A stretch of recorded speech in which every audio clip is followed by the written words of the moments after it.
بسم اللہ الرحمن الرحیم۔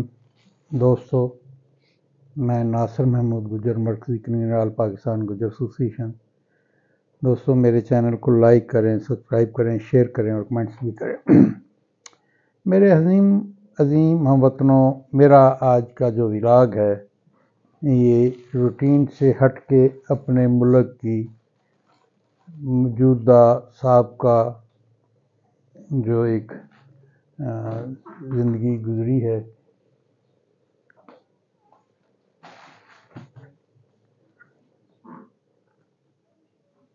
اس کے حوالہ سے میں اپنی قوم کو مخاطب کر رہا ہوں کہ ملک پاکستان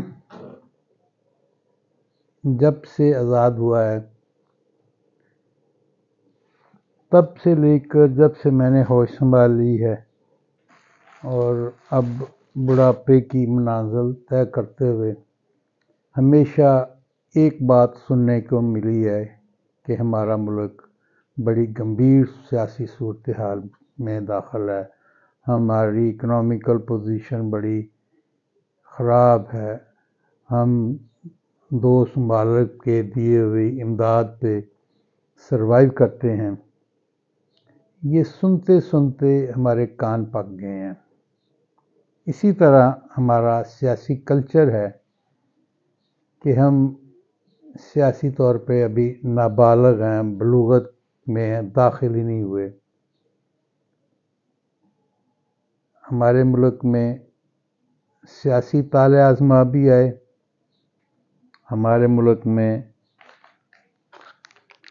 نان پولیٹیکل فورسز، میری مراد ملٹری اسٹیبلشمنٹ سے ہے، بغیر کسی لگی لپٹی کے کہنے کے لیے تیار ہوں کہ ہمارا یہ طاقت کا جو ایک سرچشمہ ملٹری ہے، جو کہ ہونا تو اصولی طور پہ ملٹری کا جو ایک ہے کہ وہ دشمن ممالک کے لیے ایک ہوا ہوتی، مگر انفارچونیٹلی ہماری ملٹری ملک کی ڈیموکریسی کو فتح کرنے کے لیے ہمہ وقت تیار رہتی ہے، اور اسی تیاری کے چکر میں کہنے کو تو 58 سے مارشل ہے، مگر عملاً 48 کے بعد ملٹری کی مداخلت پاکستان کی جو حکومتیں بنانے کی اور اتارنے کا جو سلسلہ تھا اس پہ شروع ہے۔ کرتے کرتے 58 میں ملٹری نے ڈائریکٹ اٹیک کیا اور ٹیک اوور کر دیا۔ 58 سے لے کے 69 تک وہ تسلسل رہا۔ پھر جاتے جاتے ہمارے chief marshal administrator general Ayub Khan حکومت ایک اور جرنیل کے حوالے، میری مراد جنرل یحییٰ خان کے حوالے کر کے پھر اس نے الیکشن کروائے اور اقتدار جیتنے والے کو نہ دیا، ملک دو لخت ہوا۔ باقی مائندہ ملک میں، بچ جانے والے ملک میں ہونا تو یہ چاہیے تھا کہ ہمارے اس وقت کے chief marshal administrator general Yahya Khan نے 47 میں جو غلطی ہوئی وہی غلطی 71 میں ہوئی کہ جب ملک دو لخت ہو گیا تو پھر اس پاکستان میں جو ہمارے پاس تھا، جس کا نام پاکستان تھا، اس میں نئے الیکشن کروائے جاتے اور وہ الیکشن صرف آئین سازی کے لیے ہوتے اور آئین بنتا اور پھر دوبارہ الیکشن ہوتے تو پھر جو بھی جیتتا وہ حکومت کرتا، مگر ہوا وہی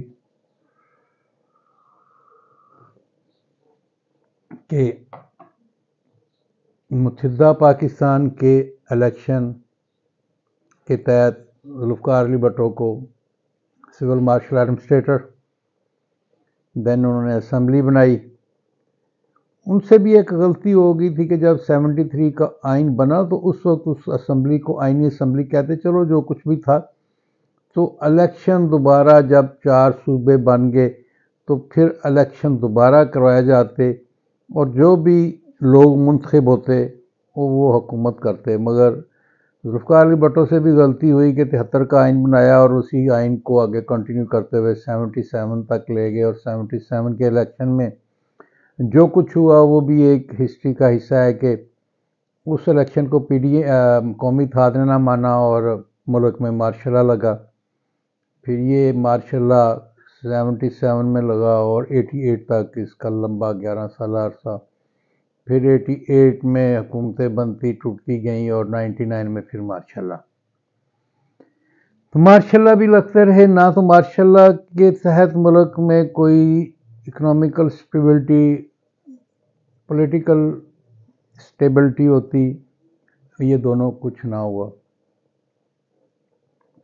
مشرف کے بعد پھر 3 اسمبلیاں آئیں گئیں اور ہماری اسٹیبلشمنٹ اس میں کوئی لگی لپٹی نہیں ہے۔ اگر کوئی جو دل چاہتا ہے کسی کا وہ کرے کہ اسٹیبلشمنٹ کی مداخلت سے حکومتیں بنتی ہیں اور حکومتیں ٹوٹتی ہیں۔ عمران خان نے دوران حکومت کہا جی کہ میں نے جب بھی کوئی نیا بل پاس کرنا ہوتا تھا تو میں GHQ کی طرف دیکھتا تھا اور میرے اتحادی پھر ووٹ دینے کے لیے رضامند ہوتے تھے۔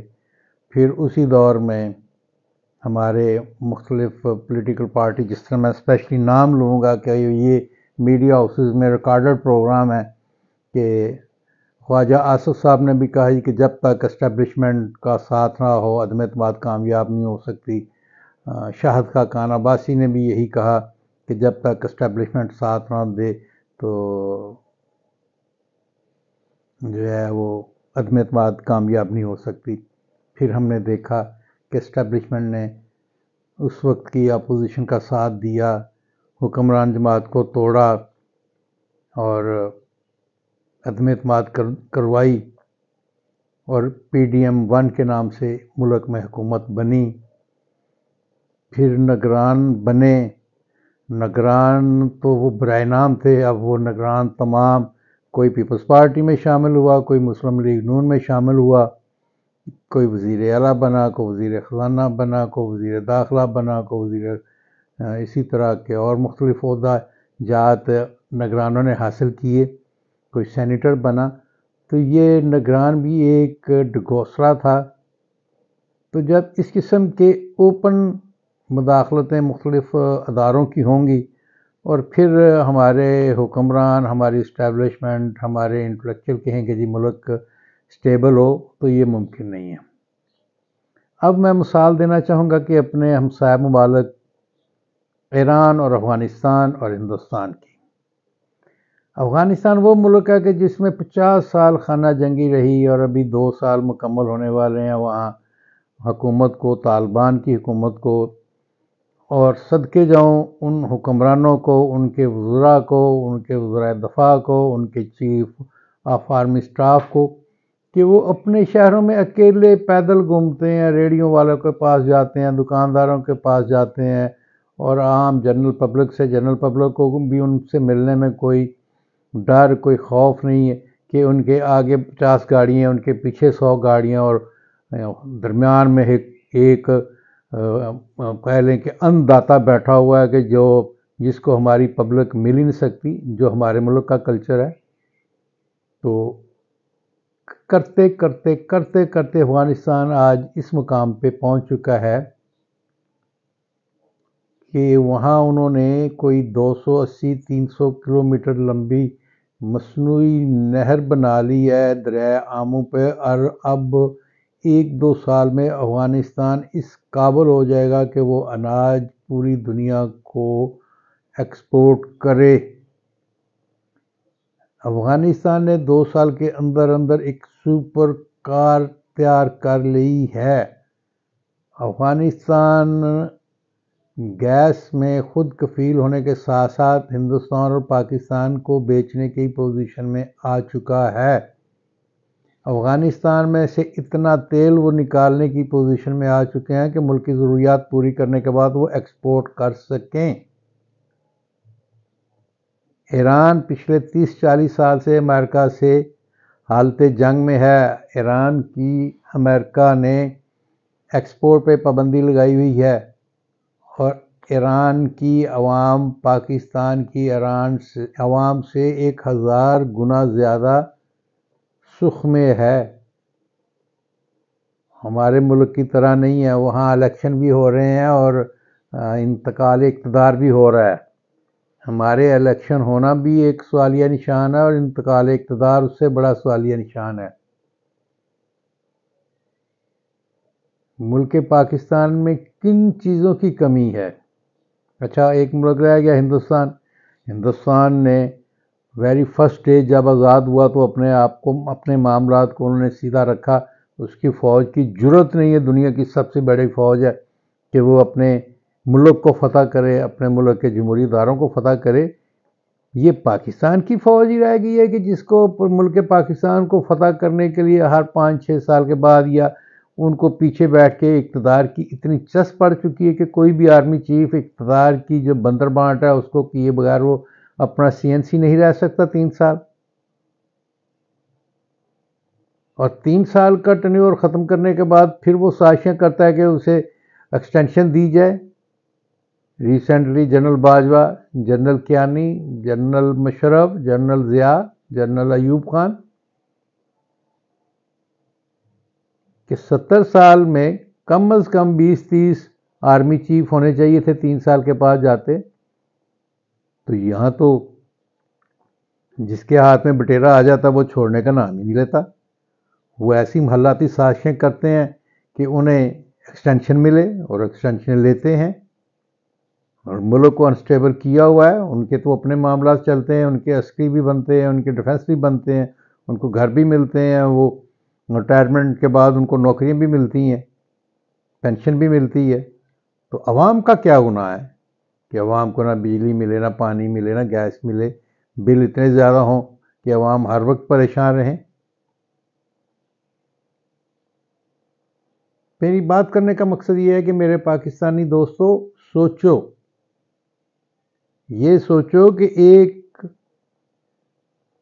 ملک ہمارے مشرق کی طرف ہے، 2 ملک ہمارے مغرب کی طرف ہیں، ان کے نظام حکومت چلتے ہیں، ہمارا کیوں نہیں چلتا؟ ایک تو ہمارے سیاسی حکمران جو آتے ہیں وہ اتنی بے دردی سے وہ خود لوٹتے ہیں کہ اقتدار میں آنے سے پہلے ان کا 8 کنال کا گھر ہوتا ہے، اور اقتدار کے آنے کے بعد ان کے 25,000 کنال کے گھر ہوتے ہیں۔ لاہور بیریا ٹاؤن میں بلاول ہاؤس اتنا بڑا محل ہے، کبھی کسی نے پوچھا کہ ملک ریاض کو یہ کس نے پیسے دیے تھے اور وہ اس نے کیسے بنا کے دے دیا؟ کبھی پوچھا گیا کسی جرنیل کو کہ بھئی تمہارے بیرون ملک یہ جزیرے، یہ اربوں خربوں کی جائیدادیں کہاں کسی کی تمہارے پاس آئی ہیں؟ کبھی کسی اور فوجی افسر سے، کسی اور بیوروکریٹ سے پوچھا کہ بھی تیری تنخواہ پوری لائف میں کتنی بنتی ہے اور تو اتنی پورا تیش زندگی گزارتا ہے، کہاں سے یہ مال و دولت آیا؟ کوئی نہیں پوچھتا۔ کبھی کسی نے اکاؤنٹیبلٹی کی ہے کہ یہ زرعی ملک تھا، اس میں ڈیم بنانے چاہیے تھے، اس میں سے ڈیم بنانے کے بعد نہریں بنتی، نہریں بننے کے بعد پھر یہ موٹر وے بنتے، پھر یہ میٹرو بنتی۔ اب قرض اٹھا کے آپ اورنج ٹرینیں بنائیں اور میٹرو بنائیں اور پھر کہیں جی کہ ملک ترقی کرے۔ آپ قرض اٹھا کے ندی پر پاور ہاؤس بنائیں جس میں 100 روپیہ یونٹ بجلی کاسٹ کرے۔ آپ قرض اٹھا کے سائی وال میں کول کے پاور پلانٹ لگائیں اور ساؤتھ افریقہ سے کوئلہ منگوا کے ان کو چلائیں اور پھر اس کا بوجھ عوام پہ ڈالیں۔ یہ کبھی کسی نے پوچھا؟ یہ کیوں نہیں پن بجلی کے گھر بناتے، پن بجلی کے بناتے یونٹ؟ یہ کیوں نہیں اس طرح کے پروجیکٹ بناتے کہ جس سے ملک اکنامکلی ترقی کرے؟ یہ کیوں نہیں ملک کی بیسک جو ہمارا زرعی ملک ہے اس کے ایگریکلچرل لینڈ کو یہ جو ہے وہ ایگریکلچر سیکٹر میں پروموٹ کرتے؟ کیوں ہماری پر ایکڑ پیداوار دنیا کے تمام ممالک سے کم ہے؟ یہ کبھی کسی نے پوچھا کہ کاٹن گروئنگ ایریا میں گنا لگا کر وہاں شوگر ملیں لگا کر ملوں کو برباد کیا، کبھی کسی نے پوچھا؟ کیونکہ پوچھنے والے تو خود ان شوگر ملوں کے مالک ہیں۔ میرے دوستوں، میرے ہم وطنوں، یہ بڑی تلخ حقیقتیں ہیں، آپ ان پہ غور کریں اور ان کے تدارک کے لیے اقدام اٹھائیں۔